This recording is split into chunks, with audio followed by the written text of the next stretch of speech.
भारत रत्न संविधान रचयिता बाबा साहब भीमराव अंबेडकर की 135वीं जयंती देश भर में धूमधाम के साथ मनाई गई। इसी क्रम में मवाना हस्तिनापुर में भव्य शोभायात्राएं निकाली गई। हस्तिनापुर विधानसभा क्षेत्र से पूर्व में विधायक रहे योगेश वर्मा ने शोभायात्राओं का फीता काटकर शुभारंभ किया। मवाना नगर में मंगलवार को अंबेडकर जयंती के पावन पर्व पर भारत रत्न डॉक्टर BR अम्बेडकर समाज सुधार समिति के बैनर तले अम्बेडकर पार्क में एक भव्य कार्यक्रम का आयोजन किया गया, जिसका नेतृत्व समिति अध्यक्ष जयचंद फौजी व संचालन रवि कार्डवालों ने किया। अपने संबोधन में योगेश वर्मा ने बाबा साहब के बताए रास्ते पर चलने का आह्वान किया। शोभायात्रा में सुंदर मनमोहक झांकियां आकर्षण का केंद्र बनी रही। शोभायात्रा मवाना के विभिन्न मोहल्लों बाजारों से होते हुए देर शाम थाना तिराहे पर स्थित अम्बेडकर पार्क पर संपन्न हुई, जहां आयोजन समिति द्वारा सभी झांकियों पर मौजूद कलाकारों को सम्मानित किया।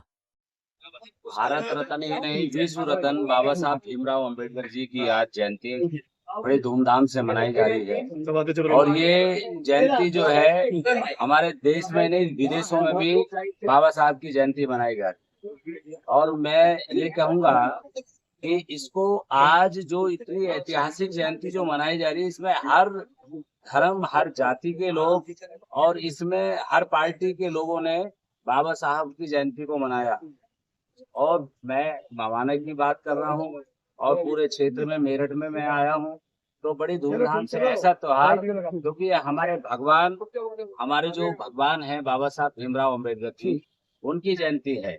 इसमें सब लोग पूरी बढ़िया तरीके से, क्योंकि उनके संघर्ष को याद किया जा रहा है। बाबा साहब के संघर्ष को याद करके जो उन्होंने हमारे लिए किया है। आज अगर आप लोग सब खड़े हैं यहाँ पर, तो और हम बोल रहे हैं माइक के द्वारा, ये बाबा साहब की देन है। मैं यहाँ से विधायक रहा हूँ हस्तिनापुर से, और मेरी पत्नी मेरठ की मेयर रही है, और यहाँ अभी लोकसभा का हमने चुनाव लड़ा, तो ये सब बाबा साहब की देन। हम जनरल सीट पे चुनाव लड़े, तो ये बाबा साहब के आशीर्वाद से हम आज इस स्टेज पे, अगर बाबा साहब ना होते तो हम कहीं के नहीं रहते, ना हम कहीं पे होते। लेकिन सर होड़ सी लगी हुई है कि मैं सब सटी गई, उसके बाद में उसे पुलिस चौकी, पुलिस थाना लेकर चला गया।